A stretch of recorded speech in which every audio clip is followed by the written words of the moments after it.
Bismillahirrahmanirrahim. Alhamdulillah wassalatu wassalamu ala Rasulillah la haula wala quwwata illa billah. Rabbi shrah li sadri wa yassir li amri wahlul 'uqdatam min lisani yafqahu qawli. Baik, ini saya akan menyampaikan review singkat terkait dengan materi fikih muamalah yang ada di dalam kitab Taqrib yang kemudian disyarah dengan tadhib dan juga syarah-syarah yang lain. Secara singkat saja sebagai review ya, fikih itu kan memang dibagi secara garis besar menjadi dua, ada fikih ibadah, ada fikih muamalah. Ibadah itu aturan syariat yang mengatur manusia, hubungan manusia dengan Tuhannya, sholat, puasa dan sejenisnya. Sementara fikih muamalah itu hukum-hukum atau fikih yang mengatur hubungan manusia dengan manusia. Sehingga cakupan fikih muamalah ini sebenarnya sangat luas sekali. Namun yang akan kita review dari kitab Taqrib ini, dari buku Taqrib ini adalah fikih muamalah yang terkait dengan keuangan. Baik, di dalam pembahasan yang pertama diutarakan itu adalah terkait dengan al-buyu' atau jual beli, baik.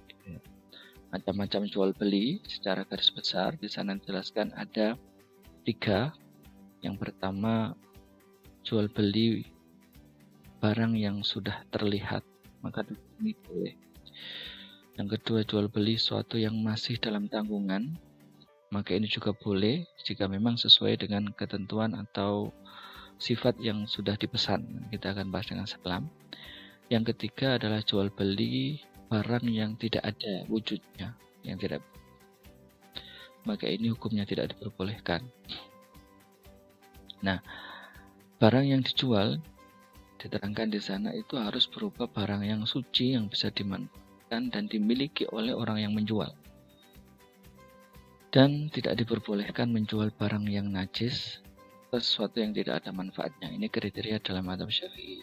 Yang kita baca, yang kita pelajari itu adalah fikih Syafi'i, sehingga mabi, barang yang dijual itu syaratnya harus suci, tohir ya, tidak boleh berubah. Itu tentang jual beli. Dilanjutkan dengan pembahasan terkait dengan riba yang muncul dari barang-barang ribawi, ya, emas, perak, makanan, itu kan barang-barang ribawi. Artinya dijelaskan di sana misalkan tidak boleh menjual emas dengan emas, perak dengan perak, ya, kecuali dengan syarat harus sama dan harus cash, termasuk tukar menukar mata uang ya. Juga tidak diperbolehkan menjual atau membeli barang yang belum diterima, diserah terimakan ya. Ini juga dengan bagaimana hukum reseller atau dropship. Kalau memang itu akadnya jual beli tidak bisa. Nah, karena dia belum menerima barangnya, dia sudah menjual barang itu lagi. Juga tidak diperbolehkan menjual daging dengan hewan atau menjual karena apa? Karena ukurannya belum bisa diprediksi, karena hewan itu disembelih kemudian dagingnya seberapa belum bisa diketahui secara unsur spekulasi ya. Kemudian diperbolehkan kalau jual beli emas dengan perak, itu diperbolehkan, artinya tukar menukar. Yang berikutnya adalah tentang jual beli makanan, barter dengan makanan.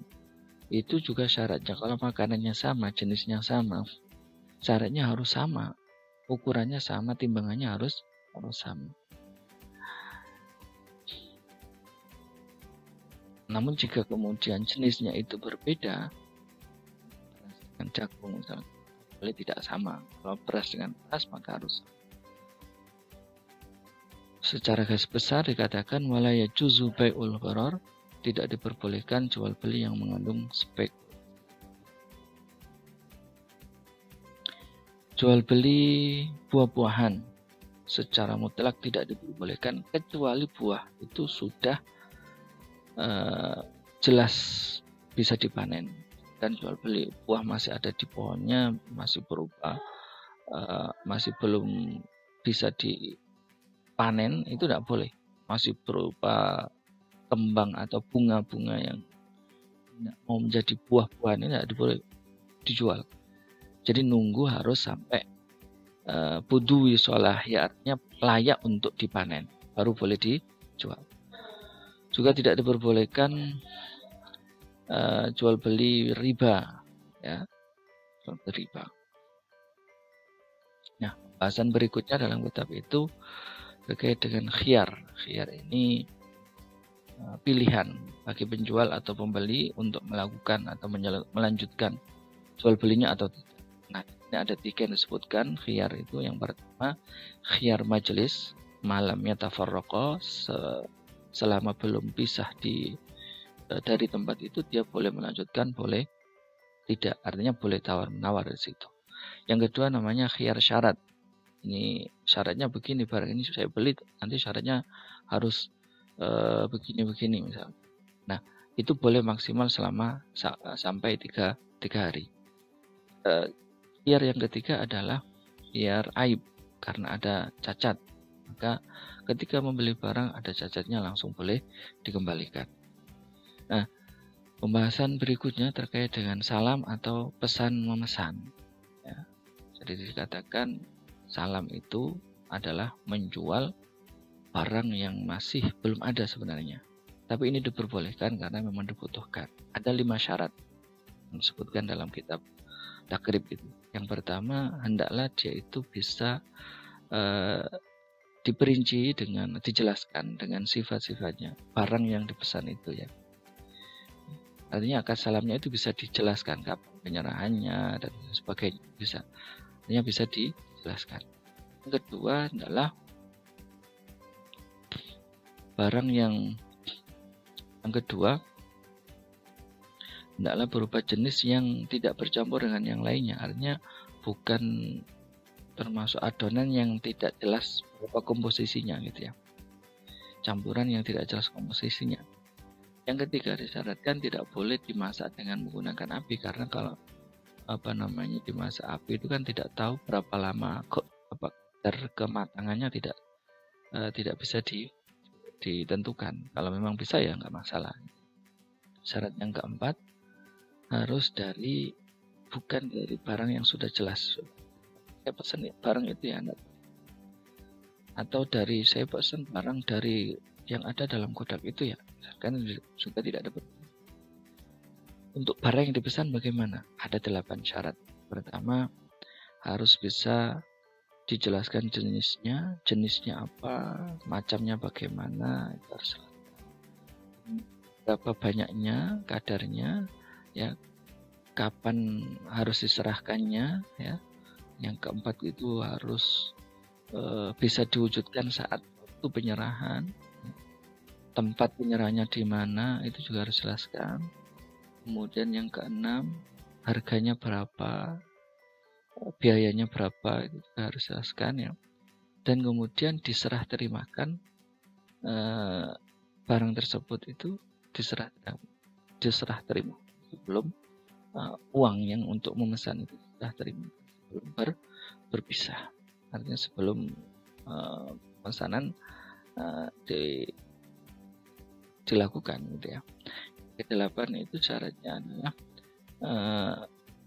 akad salam ini harus dilaksanakan. Ya, dia tidak boleh ada khiyar syarat, tidak boleh ada ketentuan-ketentuan kalau begini nanti jadi pesan, kalau tidak begini nanti tidak jadi pesan. Ini diperbolehkan. Akad yang ketiga,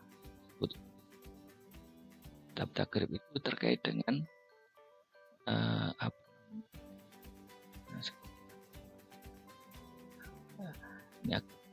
dengan syariah itu, ya, adalah bahwa barang yang digadaikan itu harus barang yang sah untuk dijual, artinya boleh dijual. Nah, bagaimana pihak yang memberikan gadai? Kalau menarik kembali barangnya, ya boleh, ya. Dan bertahin terima gadai itu tidak nanti jika terjadi batas. Nah, barang yang sudah diberikan itu tidak boleh ditarik kembali, diminta kembali oleh pemiliknya selama hutang belum dibayar. Itu terkait dengan. Nah, pembahasan berikutnya adalah tentang orang-orang yang tidak diperbolehkan untuk membelanjakan hartanya. Dia punya harta, tapi dia dilarang mempergunakannya. Saja mereka adalah anak kecil. Dia dapat warisan banyak, maka anak kecil tidak diperbolehkan membelanjakan sendiri. Orang yang gila tidak boleh membelanjakan hartanya sendiri. Termasuk orang yang belum dewasa, membazirkan hartanya. Termasuk yang tidak diperbolehkan adalah muflis, orang yang sudah jatuh bangkrut, usahanya banyak utang. Boleh kalau punya sedikit, kita nggak boleh kemudian dia pakai sendiri, tapi bagaimana harta ini dibagikan kepada yang berhak. Yang kelima, orang yang sudah sakaratul maut, orang yang sakit dan sakitnya ini sudah dianggap kritis mendekati kematian, nggak boleh, kecuali jika yang dibelanjakan itu kurang dari sepertiga harta yang ditinggalkan. Yang keenam adalah budak, selama belum mendapatkan dari pemiliknya.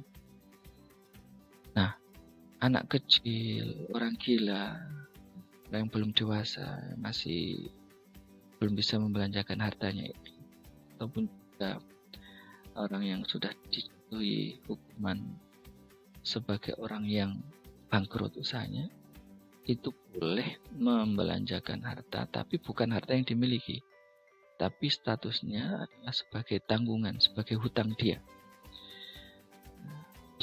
Sementara jika orang yang sakit itu tasarufnya atau membelanjakan hartanya itu lebih dari seperti, maka ditunggu harus mempergunakan. Sesungguhnya lebih dari sepertiga itu sudah menjadi hak ahli. Akad yang keempat yang dijelaskan di dalam terkait dengan akad sulh atau damai. Damai dengan membayar uang. Ada namanya sulh, itu sulh ibra, ada sulh muawadhah. Sulh ibra itu damai dengan membebaskan. Kamu punya hutang pada saya, kamu nggak punya sampai sengketa, sampai kemudian diputuskannya sudah. Sebenarnya kamu punya hutang sama saya, tapi kamu sudah saya bebaskan. Sulh muawadhah itu adalah ya sudah, hutang kamu sebenarnya 500 juta. Jadi saya nggak minta bayaran 500 juta, saya pindah saja, saya minta sepeda motor. Nah, itu namanya sulh.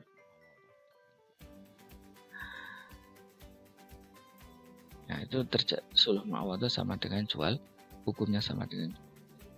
Baik. Pembahasan yang berikutnya adalah terkait dengan pengalihan hutang piutang. Yang pertama ada syarat-syaratnya. Jadi orang yang namanya muhil, ada yang muhtal, ada muhtal alaih. Ya. Muhil itu orang yang hutangnya dialihkan, yang mengalihkan, ya. Muhtal itu yang dialihkan, yang mengalihkan, terima pengalihan. Nah, itu syarat-syaratnya dapat ini harus kami ini dalam contoh, ya. Ridho, muhil, kemudian menerima, itu sudah harus ditanggung, sudah menjadi yang benar-benar tetap menjadi tanggungannya. Yang keempat adalah kesepakatan antara muhil dan muhal alaih dalam hal tanggungannya, dalam jenisnya, dalam macamnya, bayarannya, ya. Nah, dengan pengalihan utang, maka tanggungan muhil, yaitu orang yang mengalihkan hutangnya tadi, itu sudah bebas.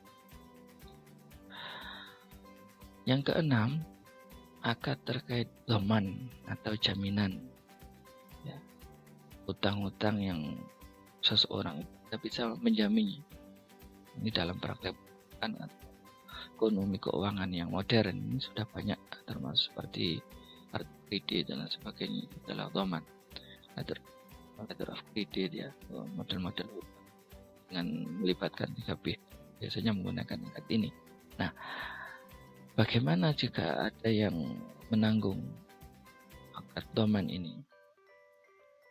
Pihak yang pemilik piutang itu boleh menagih kepada si penjamin, juga boleh menagih kepada yang punya piutang.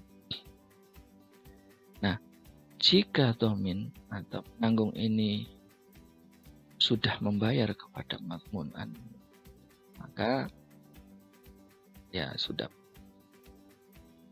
dan dia boleh minta ganti dari pihak yang dijamin jika memang awalnya sudah mendapat. Nah, ada syaratnya untuk kedoman ini. Syaratnya apa? Bahwa hutang yang ditanggung itu merupakan hutang yang sudah maklum, tidak boleh hutangnya berapa pokoknya saya tanggung, nggak boleh, harus sudah maklum. Dan juga hutangnya tersebut sudah menjadi tanggungan yang wajib dibayar oleh orang tersebut. Yang ketujuh adalah akad musyarakah atau syirik.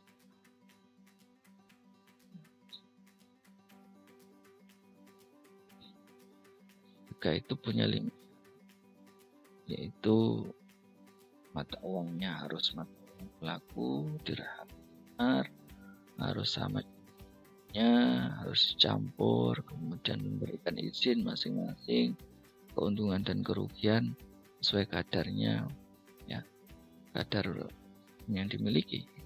Dan akad yang berikutnya adalah terkait dengan akad di mana ini tanggung.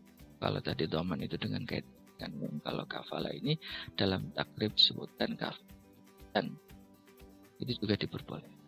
Karena ada orang yang sebenarnya harus dihukum diat misalkan, atau dihukum kisos, kemudian ada datang orang lain yang siap menggantikannya, siap menanggungnya, menjamin, itu disebut akad kafalah.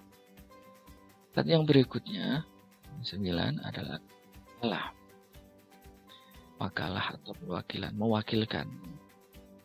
Itu boleh setiap orang boleh menjadi wakil atau mutawakil.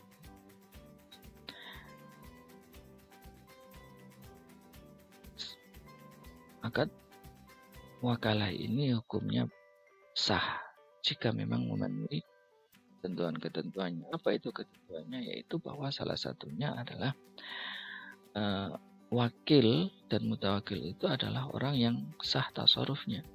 Nah, karakter dari wakil itu dia adalah amin, orang yang dipercaya dalam hal yang apa yang telah diterima, apa yang telah dibelanjakan, sehingga dia tidak boleh dituntut karena tafrid atau melampaui batas. Nah, berikutnya boleh wakalah untuk menjual. Saya wakilkan menjualkan barang ini, saya wakilkan beli barang ini kepada kamu, tetapi dengan syarat. Pertama, menjualnya dengan harga yang pantas. Yang kedua, dengan harga uangnya itu harus uang yang berlaku di situ, di daerah itu. Dan tidak boleh menjual barang itu untuk dirinya sendiri. Wah, barangnya bagus, kebetulan saya menjualkan, tak beli sendiri saja misalnya. Saya beli sendiri saja.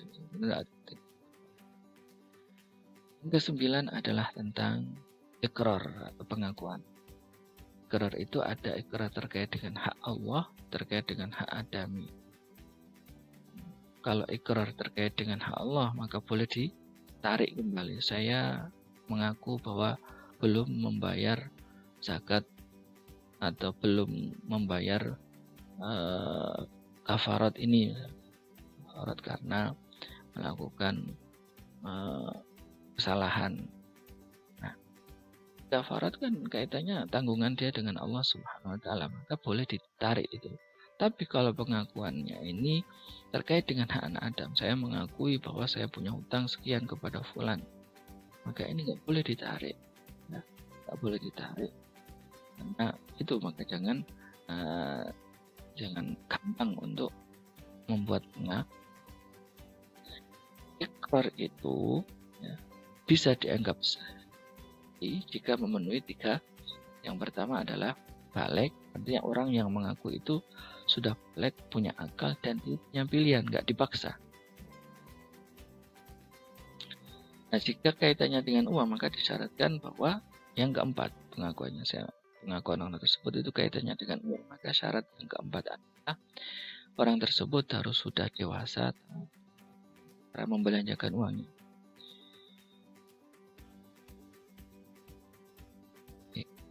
Kemudian pembahasan tentang